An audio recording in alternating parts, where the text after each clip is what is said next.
Thank you, Kathy and Nylea. Welcome to the Unitarian Church of Los Alamos. My name is Elisa Enriquez, and I go by she, her pronouns. I'm a worship associate for this congregation. Whoever you are, whomever you love, whatever your image of the holy, wherever you are on your life's journey, you are welcome here. If this is your first time with us, we'd love to get to know you. Please consider signing the guest sign-in book in the foyer.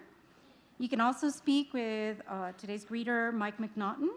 And yeah, I think Rebecca may not be here today, so Mike McNaughton.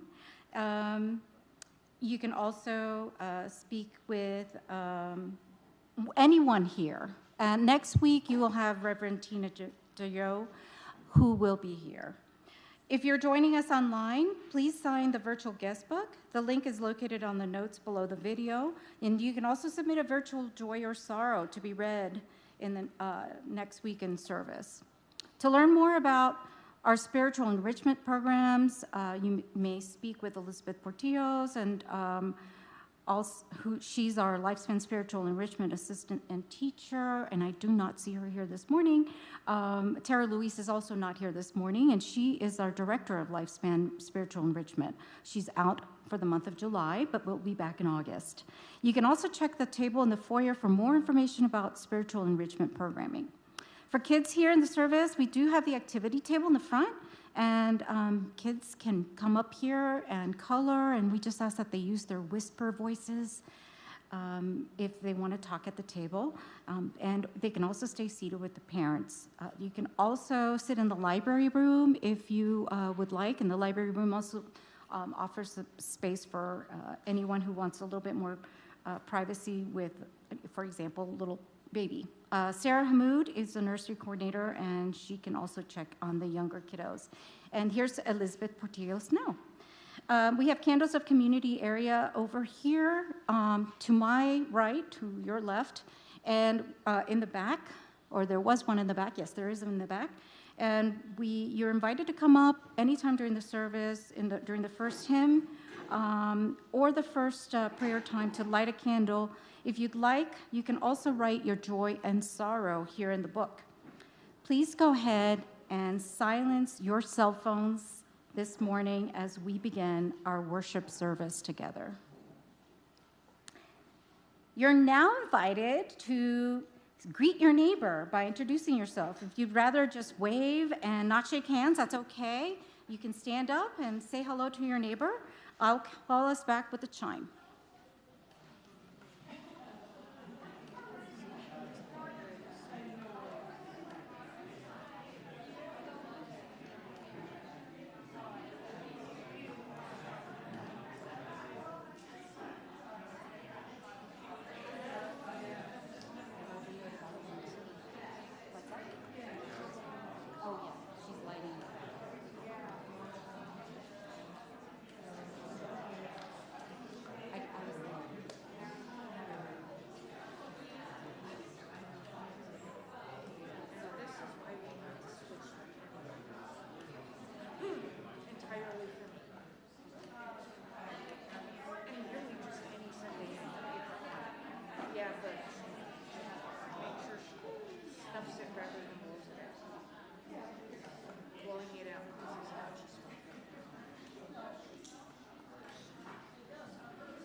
The chime is kind of fun to chime.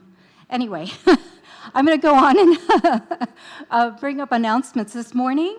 You can read them on the back of the today's order of service. You can also get them through email on the website, monthly printed flyers, which of course are on the table in the foyer and the back of the bulletin, like I mentioned. Today we're highlighting a few announcements. Let's see. Oops. I went too far back. Here we go. Those are a few announcements.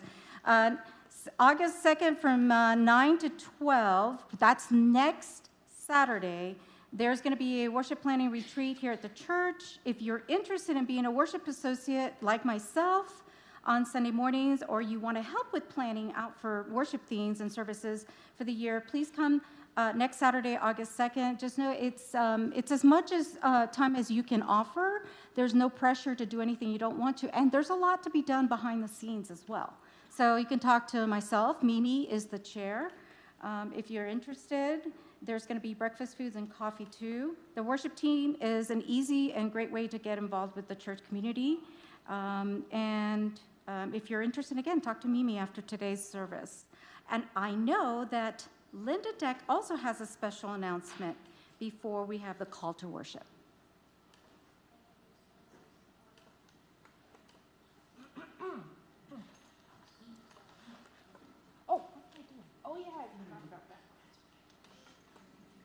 Good morning, everyone. So good to see you. There's so many opportunities to be involved here and help serve our neighbors. This is one of them. We've got a new initiative through the external communications team to create a monthly flyer that we distribute around town to let people know what our UUs, what do we do, what's going on at our church.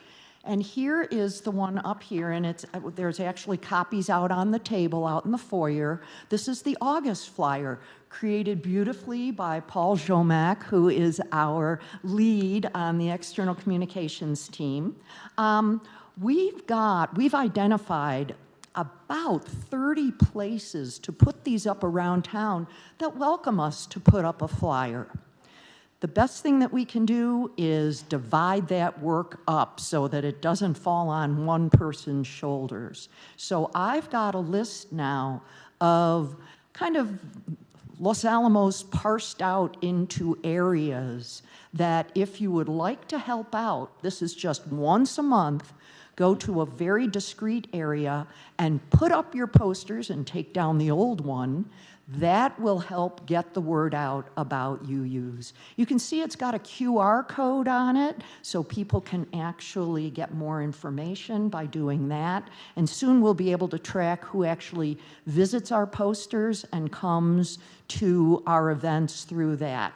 So I would be very, very happy to talk with you all about this. Right now, there are, let's see, 1, 2, 3, 4, 5, 6 different areas identified. We've got 4 people who can distribute. If you'd like to help out, again, I'd love to chat with you. We just need a couple more. And then this list is going to go up and live on a group that's part of our website so that you don't have to agree to do this forever and ever, amen. You just need to do it 1 month at a time, and that would be so, so helpful. So thank you very much. I look forward to chatting with you.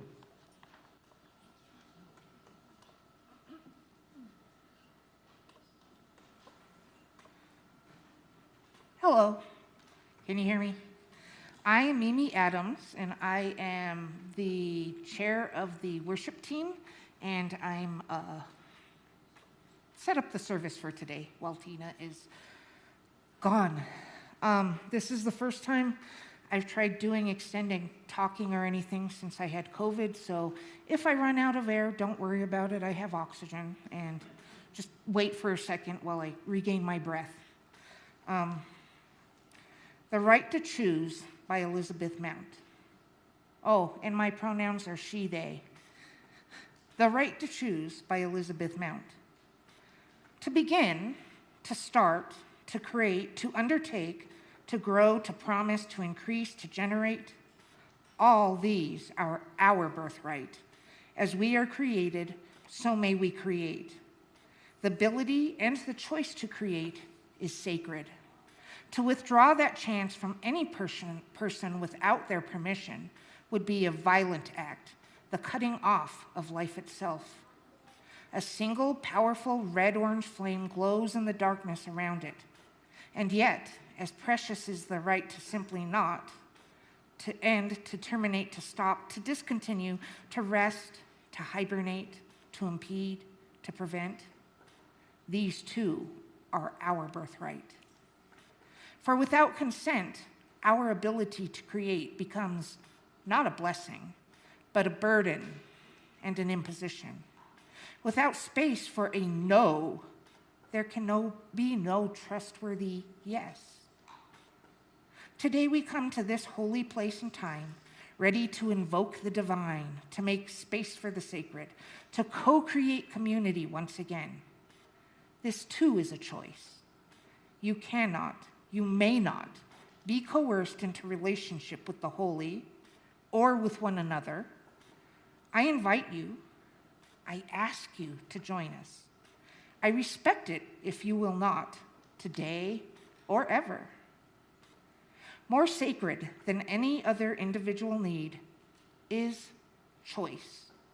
The right to know oneself, the right to know what you are ready for, what you need, to stretch when you can, to pause when you will, to know your body, your mind, your spirit better than anyone else, and ultimately to be trusted with the responsibility of your own living.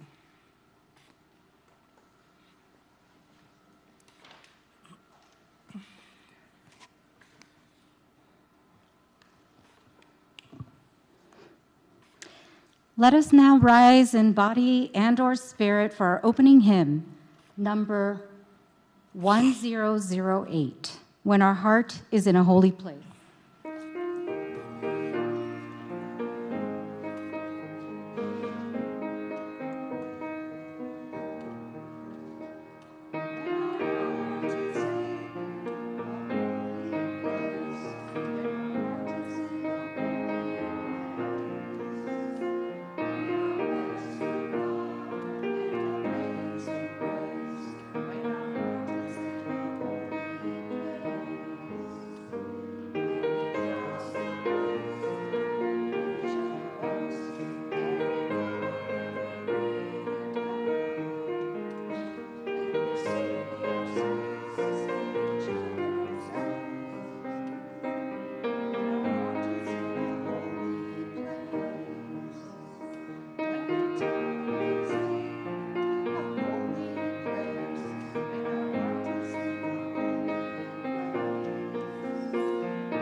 Please stay standing for our affirmation. Love is the doctrine of this church. The quest for truth is its sacrament, and service is its prayer. To dwell together in peace, to seek knowledge and freedom, to serve life in fellowship, to the end that all souls shall grow in harmony, thus to be covenant with each and with all. You may be seated.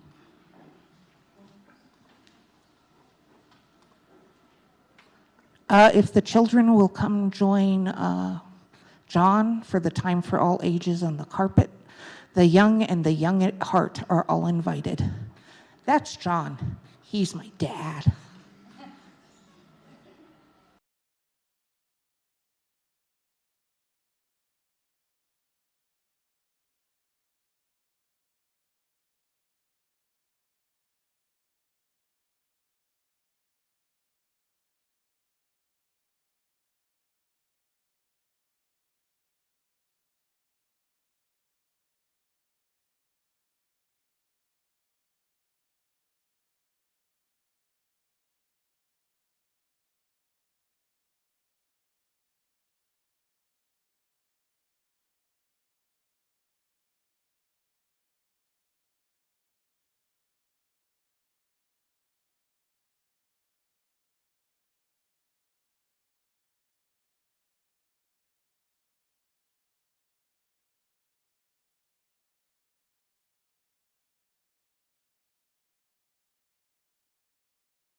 Our offering for July is taken up on behalf of Tomorrow's Women. Based out of Santa Fe, their mission is to train young women from Palestine, Israel, and the United States to be strong, compassionate leaders who partner to resolve conflicts and inspire action that promotes equality, peace, and justice for all. Please feel free to use the, oh, I'm so sorry, the QR code. This is one thing that I forgot to include. That's my bad. Usually we would have a QR code on there, but I forgot to include that on the slide. And I don't know if it's on the, it's not on the bulletin either. You can also go to the website afterwards, and the Givelify app will have that available. Thank you for sharing your monetary gifts this morning. May what you give bring you joy.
Thank you for your generosity this morning. May your gifts help sow the seeds of peacemaking in Israel and Palestine.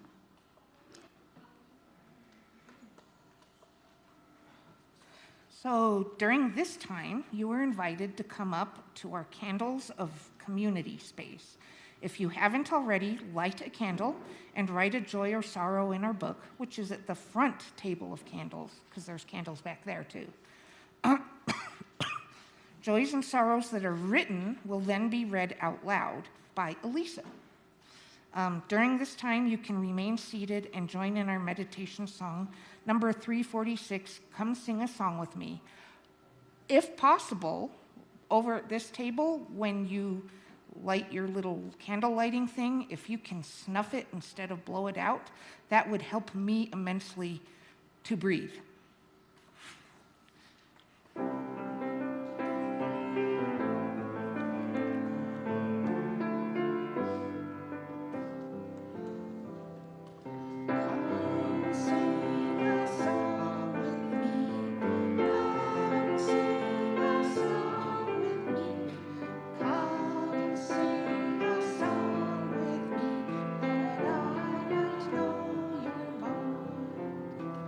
Let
Candle has been lit today in joy where we can find joy.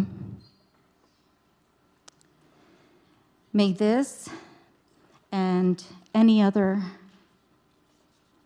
prayers or joys and sorrows that you have here today, those spoken and unspoken, be lifted up.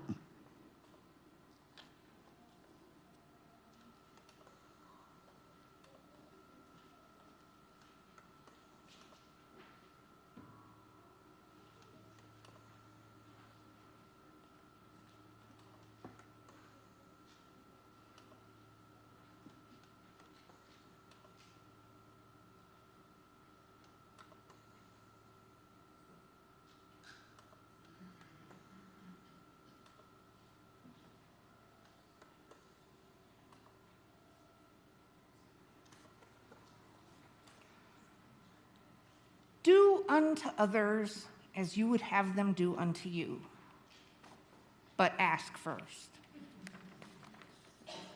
Do unto others as you would have them do unto you. Do they want the same thing you want? Do unto others as you would have them do unto you. Do they need you to do anything? Do unto others as you would have them do unto you. Do they simply need your understanding? Do unto others as you would have them do unto you. It isn't simple, straightforward, or easy.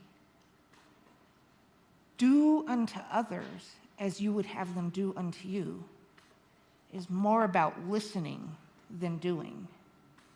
Do unto others as you would have them do unto you. It is more about empathy than knowing the answer. Do unto others as you would have them do unto you. It may not be simple, but it is true. Do unto others as you would have them do unto you. Just make sure that you ask first.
That's my inhaler. We should probably just put it here, just in case. I've spent days doing research for this message to you, but I didn't write it until the last minute, early this morning. When I started, I still didn't know what to say. When I was researching the Golden Rule, I read a number of interpretations and explanations, and it all seemed to boil down to be empathetic and respectful. And that sounds simple enough. It seems simple enough, but it's far more complicated and can be misused. Some people interpret it as, if I were in their shoes, I would want a more knowledgeable person to save me from, cover your ears, kids, eternal damnation. Uncover your ears. So I will proselytize until I bend them to the truth.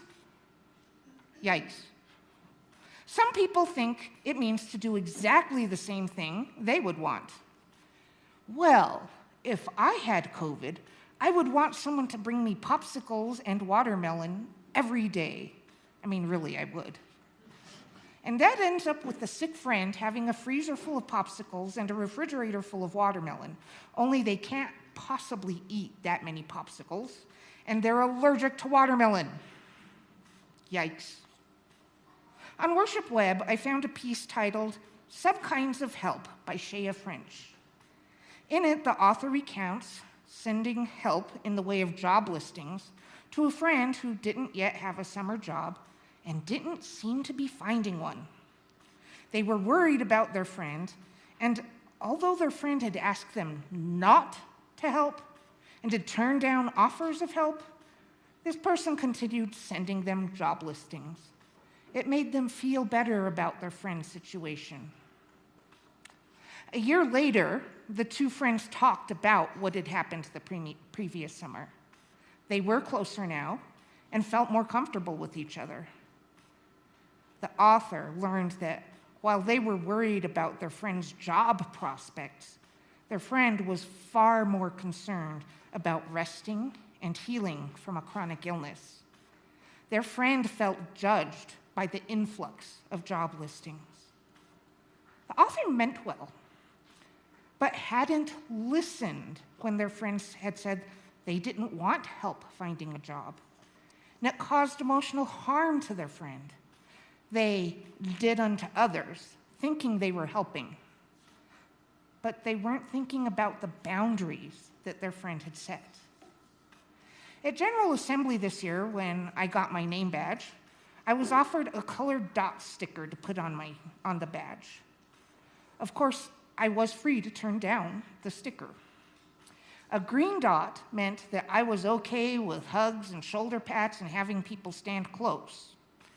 Yellow meant that I needed a few feet distance of personal space and that people should ask before touching me. Red meant that I needed considerable space, probably a good 5 feet, and that touching or hugging me without my permission was an absolute no-no.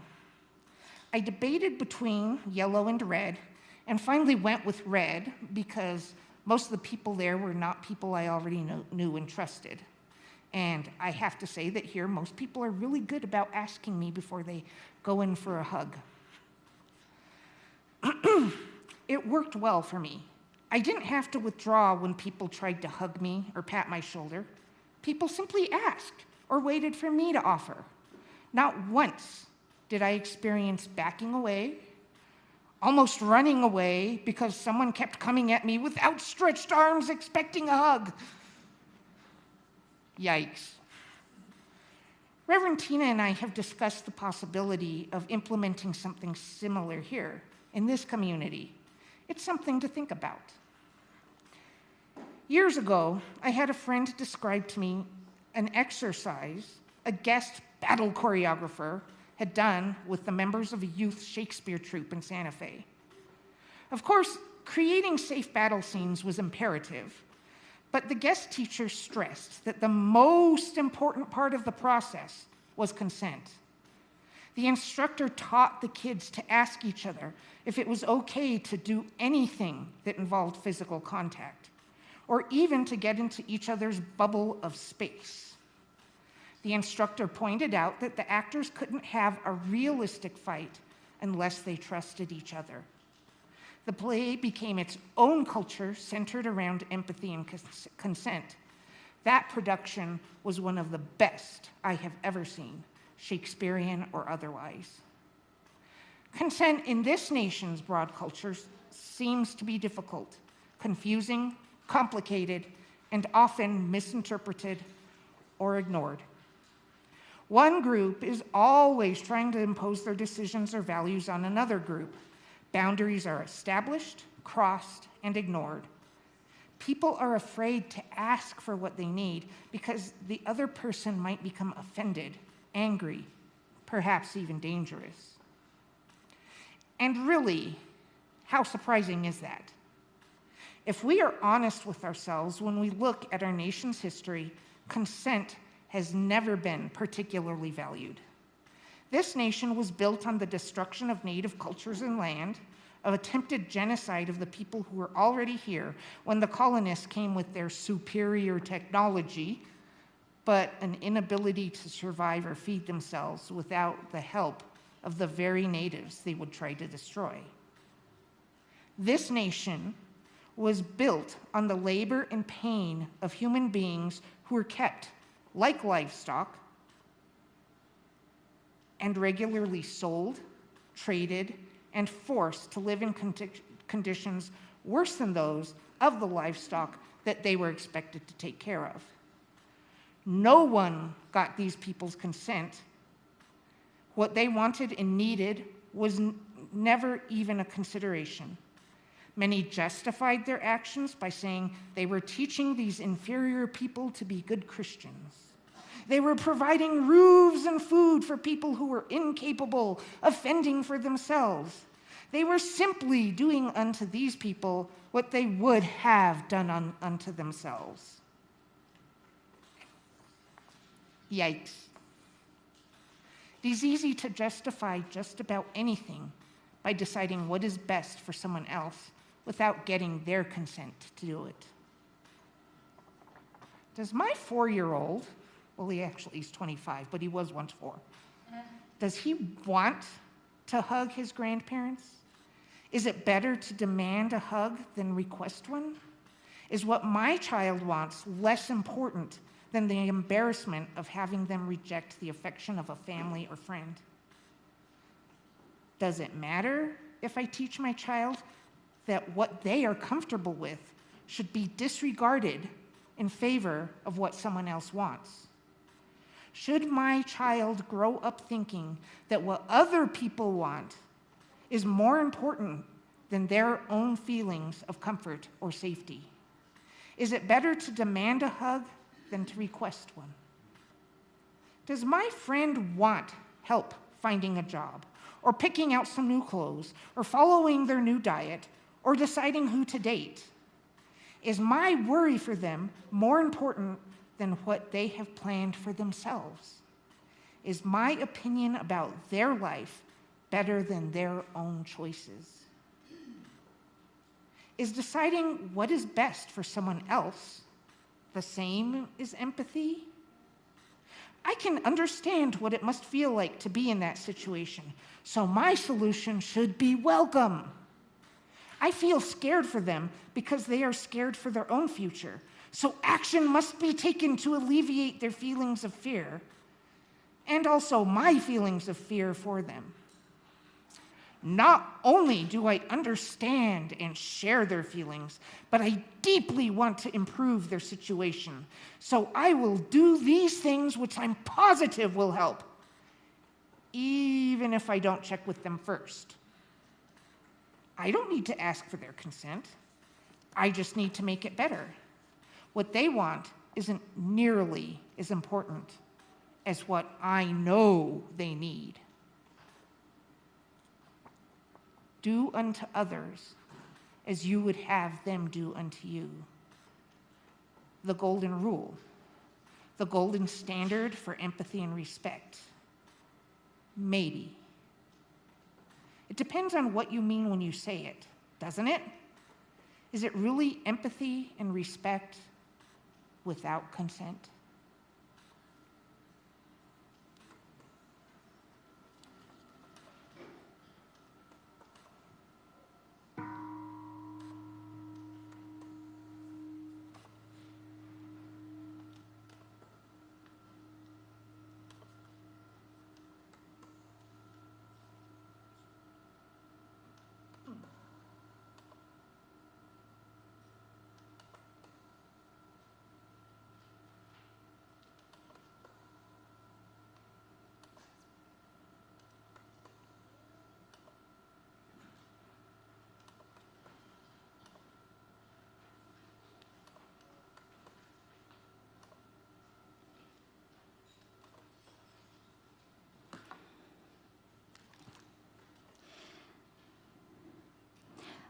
Please rise and body your spirit for the closing hymn. We're going to do it in a round, and it is number 1023, Building Bridges. We're going to sing it 2 times in unison as an entire congregation, an entire group here. And about halfway down the middle, as Mimi just indicated, is so on that side to your right is going to be the when we go break it up into 2. You'll go first, and then this side over here to your left from the middle will do the second part in the round.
You're going to extinguish the chalice.